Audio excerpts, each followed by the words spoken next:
नमस्कार, क्या हाल। क्लास 12 आज हम फिर से करने वाले हैं चैप्टर 1 का लेक्चर नंबर 3। और आज की वीडियो में हम देखेंगे composition of functions and invertible function. देखो, कॉम्पोजिशन का मतलब क्या है, दो फंक्शंस को एक फंक्शन को दूसरे फंक्शन के तरीके से लिखना। मैं बताती हूँ तो आपको एग्जाम्पल से बहुत क्लियर हो जाने वाला है। तो एक एग्जाम्पल लेते हैं। एक f(x) है, मानो f(x) भी एक फंक्शन है, ठीक है। उसे हम लेते हैं, पहले आपको f का पता होना चाहिए, ठीक है।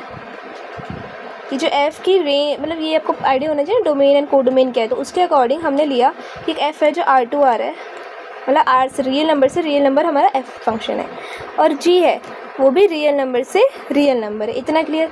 फिर हमें क्या कह रहा है कि अब मैं f(x) को दिखाऊं, तो उसने बोला f(x) हमारा cos x है और gx जो है हमारा वो 3x² है। वो कहना तो ये चाह रहा है, मुझे क्या शो करना है कि GOF is not equals to FOG। वो चाह रहा है कि मैं ये शो करूं, जस्ट अ मिनट, ये वाली चीज़ शो करूं। सो लेट्स सी कि हम GOF और FOG निकालेंगे कैसे। GOF का मीनिंग क्या होता है, ये कॉम्पोजिशन इसे ही कहते हैं, एक फंक्शन को दूसरे फंक्शन की फॉर्म में लिख देना। G को जैसे जो पहले है, G पहले है ना, जो G पहले, और जहाँ x था इस x की जगह पीछे वाली चीज़ आ जाएगी f(x), और हम इसे बंद कर देंगे। तो G ऑफ f मतलब क्या हो गया, इसका होता है G ऑफ f। इसका मतलब g के अंदर f को पुट कर देना। f को पुट कर देने का क्या मतलब है कि जैसे कि ये वाला था g का फंक्शन, इस g के फंक्शन में जहाँ जहाँ x है वहाँ वहाँ f(x) लिख दूँ। तो ये क्या हो जाएगा, 3 टाइम x की जगह f(x) का होल स्क्वायर। अब f(x) की भी तो एक अच्छी सी वैल्यू थी, f(x) के दे रखा था cos x। तो ये क्या हो जाएगा, 3 cos x का होल स्क्वायर, जिसको हम क्या लिख सकते हैं 3 cos स्क्वायर x। ये आ गया हमारा, ये हो गया हमारा GOF। नेक्स्ट इसी हम देखें FOG। इसका मतलब क्या हो गया, f बाहर GOF x अंदर। तो जहाँ पर हमारा x था उस जगह मैं gx लिखूँगी। तो cos x था ना यहाँ पे, इसकी जगह मैं लिख दूँगी g ऑफ x, और g ऑफ x की अपनी एक वैल्यू है 3x², तो cos 3x²। अब आपने ट्री को इतनी पढ़ रखी है कि आपको पता है ये चीज़ और ये चीज़ बराबर तो नहीं है। तो सिंपली हमें यही शो करना है, तो हमने शो कर दिया कि these two are not equal. समझ में आया। थोड़ा एक और क्वेश्चन करके देखते हैं, उससे आपको और ज़्यादा चीज़ें क्लियर होनी शुरू हो जाएंगी। अब आपको थोड़ा आइडिया लग गया होगा। एक बार डेफिनेशन देख लेते हैं। क्या डेफिनेशन कह रही है कि एक f है वो a से b है, एक g है जो b to c है।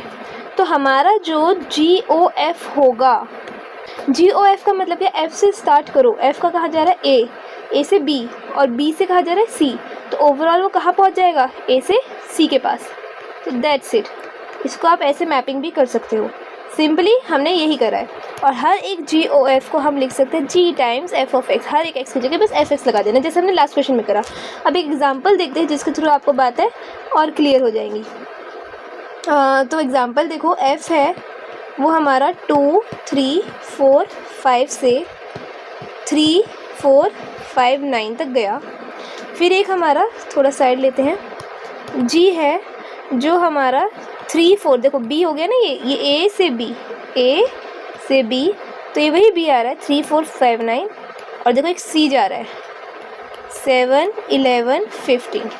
तो अब वो मुझसे मांग क्या रहा है, बी द फंक्शंस डिफाइंड है। उसने कुछ बता भी दिया। क्या क्या बताया है कि जो f ऑफ 2 है वो 3 है, f ऑफ 3 है वो 4 है, f ऑफ 4 है वो 5 है, g ऑफ 3 है वो g ऑफ 4 के बराबर है जो कि 7 है, g ऑफ 5 है वो g ऑफ 9 के बराबर है जो कि 11 है। आपको निकालना है GOF कितना होगा। तो उसको निकालने के लिए सबसे पहले GOF की रेंज देखो क्या हो जाएगी। GOF है ना, तो f हमारे यहाँ से 2 3 4 5 से स्टार्ट हुआ, तो 2 3 4 5 ले लेंगे। उससे कहाँ जाएगा, ये f हमारा ना 2 3 4 5 को यहाँ लेके जा रहा था, पर यही चीज़ g मुझे कहाँ लेके जा रहा है, यहाँ। तो फाइनल हमारी यहाँ पे लैंड कर जाएगी। तो हमारा लैंड कर गया। ये तो मेरी मैपिंग हो गई। अब GOF को दिखाने के लिए आप कैसे चीज़ें निकाल सकते हो। सबसे पहले GOF यानी कि अब इसको हमें फिल करना है 2 3 4 5। तो GOF ऑफ 2 निकालेंगे, तो इसका मतलब हो गया G ऑफ F2। अब F2 की वैल्यू क्या थी, ज़रा ध्यान से देखो 3। तो G ऑफ 3 ऑफ G और 3 क्या था, G ऑफ 3 था 7, तो इसकी वैल्यू आ गई 7। अब ऐसे अगला निकालेंगे 3 के लिए। तो GOF ऑफ 3 यानी कि g ऑफ f3, f3 देखो मुझे दे रखा है 4, सो g ऑफ 4, और g ऑफ 4 भी मुझे क्या दे रखा है 7, तो देखो 7, ये देखो इसको डिज़ाइन कर दिया ना, यहाँ पे 7 वाला आ गया, मैपिंग इसलिए ज़रूरी थी। एक और देखते हैं, अगला नंबर क्या है 4, तो g ओ f 4, यानी कि g of f of 4, f of 4 हमें दे रखा है 5, तो g ऑफ 5 हो गया, और g ऑफ 5 क्या दे रखा है मुझे 11, तो ये आ गया 11। अब नेक्स्ट नंबर देखते हैं 5 के लिए, ठीक है। सो g ओ f 5, यानी कि g ऑफ f5, अच्छा मैंने f5 का नहीं लिखा, f5 भी इतना ही है, ठीक है, f5 की भी वैल्यू 5 ही है, यानी कि g ऑफ 5, वो तो फिर से मुझे क्या दे रखा है 11, तो देखो चीज़ वही वाली आ गई ना, दैट्स इट। अब मैं जितनी गिवन थी उससे हमने इतना निकाल लिया, बाकी इन्फॉर्मेशन से हम और निकाल लेते हैं, और इसी तरीके से हम GOF निकाल सकते हैं। Very easy I guess. अब तुम्हें इसमें कोई दिक्कत नहीं होने वाली, ये सबसे ज़्यादा इजी क्वेश्चन हो गया। इस टाइप के क्वेश्चन तो वही आ जाएँ और लग के आएँ, है ना। एक f है जो R से आ रहा है, एक g है जो R से आ रहा है। मैं कह रही हूँ कि fx जो है वो 4x² + x है, और g ऑफ x है ना, वो सिर्फ और सिर्फ हमारा 2x है। अब इसका ज़रा GOF बताओ क्या आएगा। वेरी सिंपल, GOF यानी कि g में अगर मैं fx पुट कर दूँ, मतलब जहाँ जहाँ x है वहाँ मैं अब fx पुट कर दूँ, तो देखो 2 टाइम्स fx हो गया। 2 टाइम fx का मतलब क्या है, fx की तो वैल्यू दे रखी है मुझे, तो 4x² + x पुट कर दिया, और इसको करने से मल्टीप्लाई करेंगे 8x² + 2x, आ गया आंसर। अब ऐसे ही मैं कहूँ f ओ g निकालो, ठीक है, f और g मतलब कि f में gx पुट कर दूँ, यानी कि जहाँ पर मेरा x था वहाँ पर अब मैं gx पुट कर दूँ, ठीक है। सो 4 क्या हो गया, gx का whole square plus gx as it is, तो gx की तो मुझे वैल्यू पता है ना 4, 2x का होल स्क्वायर प्लस 2x का होल स्क्वायर करेंगे तो क्या हो जाएगा, 4 टाइम्स 4 हो जाएगा 2 का स्क्वायर, x का स्क्वायर x हो गया, और x स्क्वायर हो गया, और 2x का 2x, ओवरऑल 16x² + 2x। और फिर से देखो ये दोनों चीज़ें बराबर नहीं आ रही है, बट इट्स ओके, मैंने ये वाली चीज़ मांगी भी नहीं थी कि बराबर आ रही है या नहीं आ रही है, बट आई होप बहुत ज़्यादा क्लियर हो गया। देखो कितनी बढ़िया चीज़ बनी है। That was it. कंपोजिशन तो इतनी, और आई गेस आपको पूरा ही क्लियर हो गया। एक क्वेश्चन मैं आपके लिए दे देती हूँ, इसका आप बताना। F R2R है, G R2R है। मैं कह रही हूँ जो Fx है वो मैं देती हूँ आपको sin x, और जो Gx है वो मैं देती हूँ 2x² + 4x + 5। सो आपको FOG निकालना है, GOF निकालना है। कमेंट में ना आपको आपकी मर्ज़ी है, इसकी वैल्यू लिखनी है, इसकी वैल्यू लिखो, बट मुझे ये ज़रूर बताओ कि क्या FOG इक्वल है GOF के। मेरे को बस इसका आंसर बताना आप ज़रूर से, ठीक है। इतना क्लियर हो गया होगा। एंड आज का last topic, invertible matrix. Sorry, matrix पे कहाँ आ रही हूँ, इन्वर्टिबल फंक्शंस। इजी। अब तक का आई होप आपको क्लियर हो गया हो। एंड इसी के साथ आज का लेक्चर भी ख़त्म हो जाएगा। So let's go for okay invertible. एक फंक्शन को इन्वर्टिबल पता है कब कहते हैं? अ फंक्शन f, एक फंक्शन है जो x to y जा रहा है, is defined to be invertible. इस फंक्शन को मैं इन्वर्टिबल कहूँगी अगर इफ़ देयर एग्जिस्ट एक और फंक्शन एग्जिस्ट करता हो g, जो जस्ट इसका देखो उल्टा हो, ये x to y है तो ये y to x हो, सच दैट कि जो GOF है वो I ऑफ x आ रहा हो, और जो FOG है वो I ऑफ y आ रहा हो। मतलब ये फंक्शन ऑफ x आ रहा है, फंक्शन ऑफ y आ रहा हो, ठीक है। मोस्ट प्रोबेबली ना x और y चाह रहे हैं आपसे कि GOF करने से x आ जाए, FOG करने से y आ जाए। तो इस तरीके से का एक एग्जाम्पल देख लेते जिससे आपको चीज़ें और क्लियर हो जाएंगी। सो एक एग्जाम्पल देखते हैं, इसे करते हैं साइड। एग्जाम्पल क्या कहता है कि एक f है वो n2y है, ठीक है, n से y की तरफ जा रहा है, n इज नेचुरल नंबर, और fx हमारा कुछ इस तरीके से डिफाइन हुआ है 4x + 3, ठीक है। यहाँ पे जो y है इसको डिफाइन करना पड़ेगा, तो n तो नेचुरल नंबर है 1 से लेकर इन्फिनिटी तक, पर y को डिफाइन करना पड़ेगा। सो y जो है ऐसे y एलिमेंट्स को कंटेन करता है जिनकी वैल्यू 4x + 3 है for some x belong to N.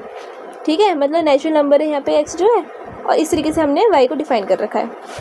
अब हमारा कहना क्या है इसे कि एफ़ को आपको इन्वर्टिबल साबित करना है कि ये जो एफ एक्स है ये इन्वर्टिबल है, और दूसरी चीज़ आपको क्या करना है कि इसका इन्वर्स और निकालना है। देखो इन्वर्टिबल साबित करना है ना, तो उसके लिए मुझे पहले y की फॉर्म चेंज करनी पड़ेगी। मुझे एक ऐसा g ढूंढना पड़ेगा जो इसको मतलब i लेके आ सके। तो g कैसे ढूंढेंगे, g को हम इसका उल्टा लेते हैं डायरेक्ट। ठीक है, मैं कहती हूँ n से y है तो आप ले लो y से n, डायरेक्ट उल्टा ले लो।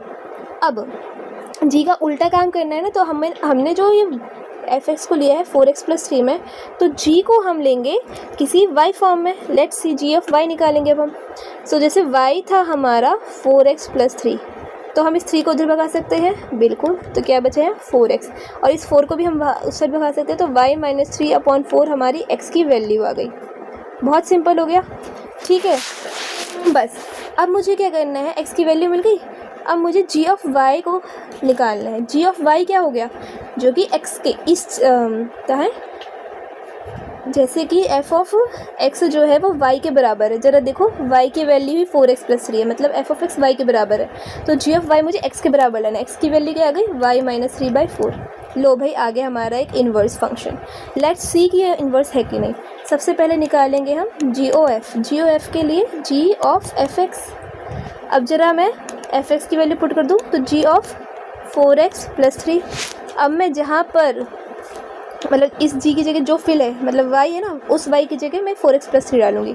तो y की जगह 4x + 3 डाला, बची चीज़ें मैंने वापस डाल दी। तो 3 से 3 कैंसिल हो गया। अब क्या बचा 4x/4, 4 से 4 कैंसिल हो गया। क्या बचा x, जो मुझे चाहिए था। क्या लिखा है मैंने, GOF करने से मेरे पास x का फंक्शन आए। लो आ गया x मेरा। ठीक है, अब ऐसे ही जब मैं FOG करूँ तो मेरे पास y का फंक्शन है। सो FOG मतलब कि f में मैं g ऑफ x पुट करूँ, यानी कि जहाँ मेरा ये था g ऑफ y ना, हाँ YF, तो मतलब g तो y की फॉर्मेट में ये रहा। अब मतलब कि जहाँ पर मेरा x था उसकी जगह में g ऑफ y, ऐसे पहले तो मैं इस g ऑफ y की वैल्यू निकालूँ। g ऑफ y की वैल्यू f ऑफ y - 3/4। तो g ऑफ y आ गया मेरा। f क्या था 4x + 3, x की जगह मैं क्या लिख दूँगी y - 3/4 + 3। अब देखो 4 से 4 कैंसिल, y - 3 + 3 -3 कट गया y। अब देखो कुछ y का फंक्शन आ गया। तो इस तरीके से हम इन्वर्स भी निकाल लेते हैं। ईजी, यही था आपका कॉम्पोजिशन एंड इन्वर्टिबल मैट्रिक्स। अब इससे ज़्यादा कुछ इस प्रॉपर वाला, इसलिए इसमें तो और ज़्यादा कुछ है नहीं। और बाकी जो चीज़ें बची हैं आपकी मिसलेनियस बची है, ट्राई इट आउट। आपको मिसलेनियस ज़रूर से करनी चाहिए। आपकी मेमोरी को चेक करती है, आपके फोकस को चेक करती है, आपने कितना पढ़ लिया है उस सबको देखती है। ये बताती है आप कितने पानी में हो। ठीक है, तो क्लियर कट इतना ही था। And that's it for today. Bye bye.